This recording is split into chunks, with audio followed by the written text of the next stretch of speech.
Hello everybody and welcome to another Magical Moon video. We are down in the Legends barn and the wind is a-blowing.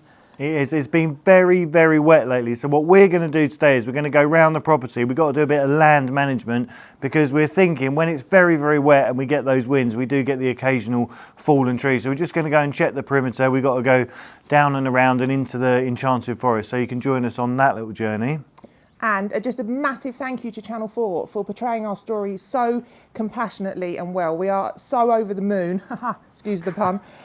It was just incredible and we are so touched by all of the people, all of the new followers that we have, all of the donations that we've had off the back of it. It really, really has been a quite a moment, hasn't it? And to see it on television and not have control of it, that's the other thing, because normally I control and obviously edit, and we put our story in their hands and they've done an amazing job. They've done the most important thing, they've done the Legends proud, and what that means is it's going to give them even more of a voice than what they're already getting with your support and everyone's on board kind of pushing in the right direction. So it's just another platform.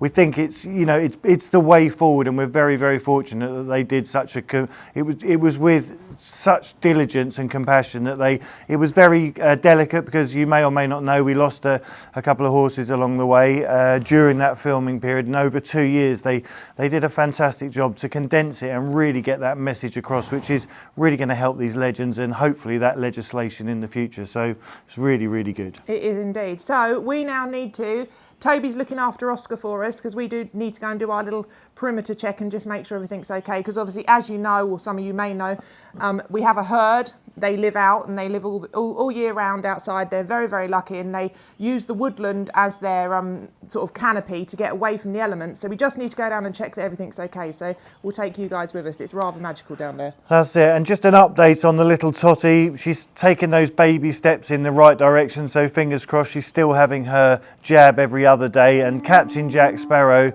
is really, really settling into his new life of being a different man. So I'm really looking forward to the future and sharing that with you, because it's just going to be lovely to see him being able to be free with all the other legends. So onwards and upwards, let's go and check it out.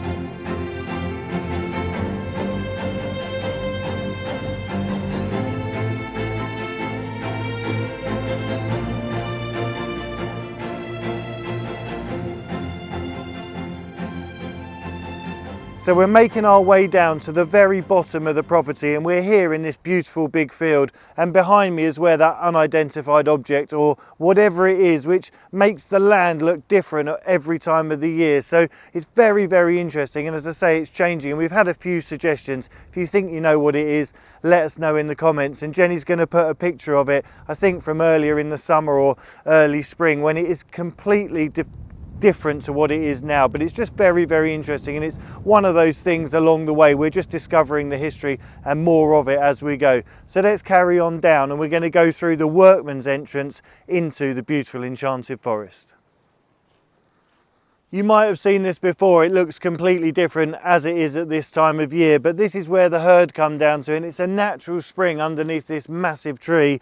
They come down and it's fresh water all the time, so they just pick their little spots, and it's just one of their watering holes, and it's one of, we only know of 3, but there's probably more. We're yet to find them.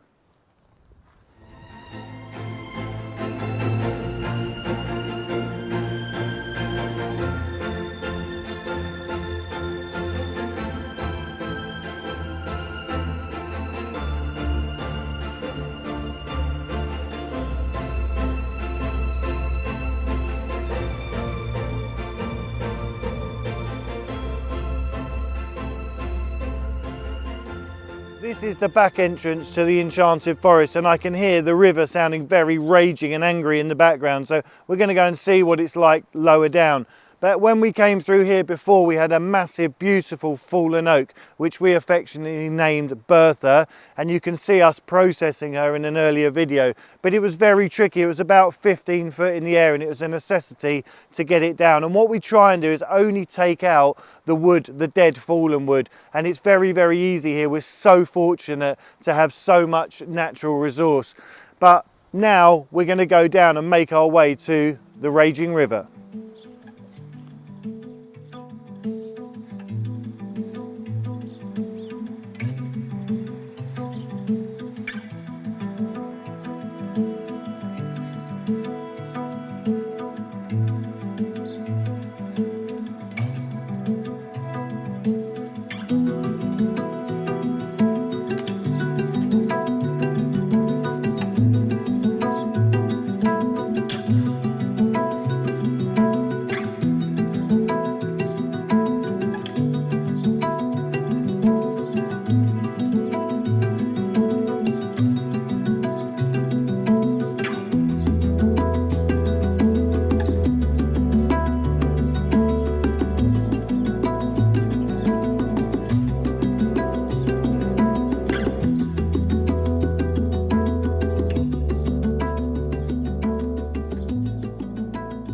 So we are in the out of bounds area for animals and children, but obviously not for the wildlife. And one of our concerns has always been, when we come down at different times of year, we keep uncovering more and more wire.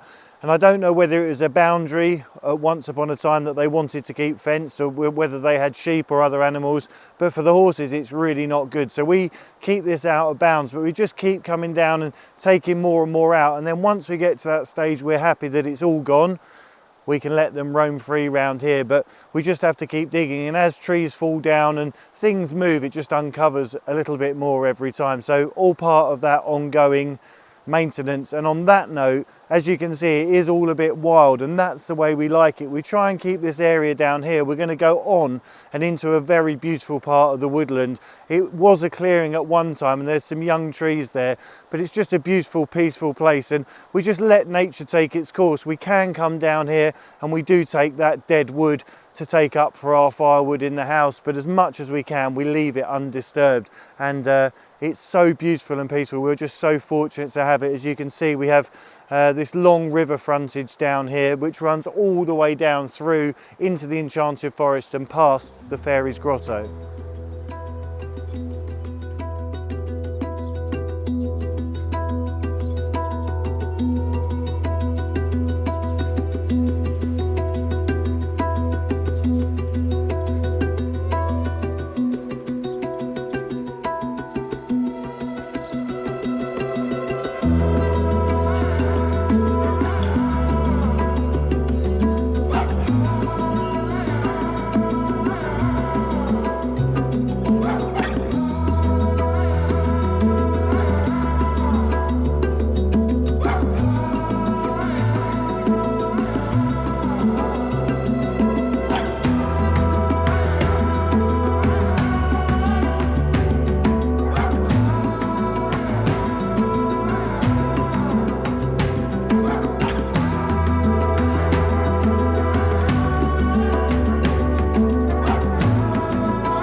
So as you can see, we're on a very, very steep incline, and it runs down to the river, and all the trees end up chasing the light. And in doing that, they end up having the weight of the branches on the outside. So they really ever only go one way. And you can see behind me evidence of years ago where we had those big winds in France, but we leave nature just to do its own thing here. And it's all protected, this area. And a few years ago, they brought a horse in to pull all the overhanging trees that were along the river bank. And it just goes to show how they're aware of their surroundings and what it is to protect areas like this. And we're just lucky to be in this space.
You might recognise this area. It's where we spend those summer evenings with the family, where we bring the legends down to have a little paddle. There's far less of a beach because the river is raging and she's looking fit to burst. Let's go on to the Fairies Grotto.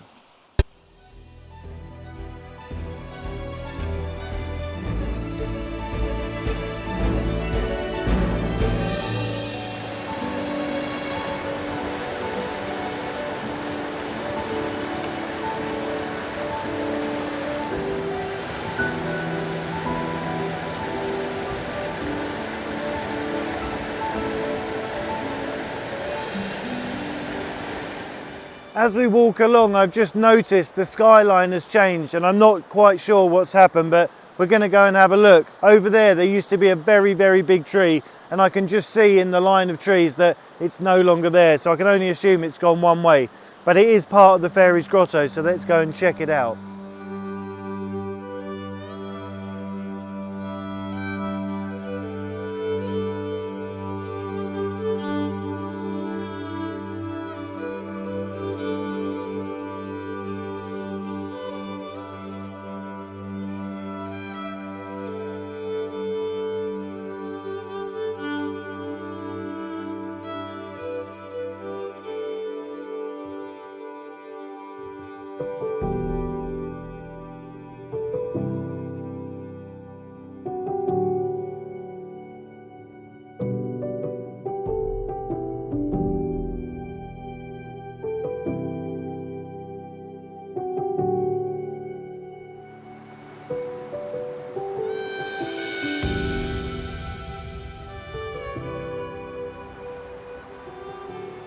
I'm a little bit taken aback, lost for words, because this was part of the Fairy Grotto, and this beautiful majestic tree that is now laying on her side formed part of that Fairies Grotto. And there was off the edge of this hill, there was a beautiful overhang where you could almost see up and underneath the tree, and that's where the kids used to put their little trinkets of nature for the fairies. So it's sad times, but it's just part of the circle of life, and it will go on. I'm not sure that this is going to be an easy job for one horse. They might need to bring another one to get her moved, but it's just incredible. Just the enormity of it is really breathtaking.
You might be able to see a few of the heads on the horizon, and that is the herd, the other legends.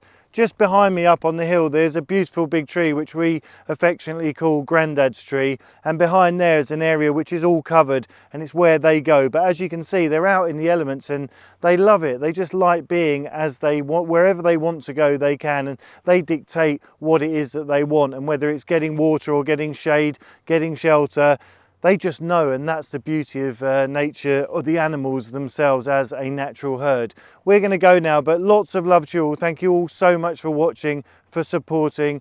Subscribe, like, tell all your friends, because it's making a massive difference. We will see you very soon.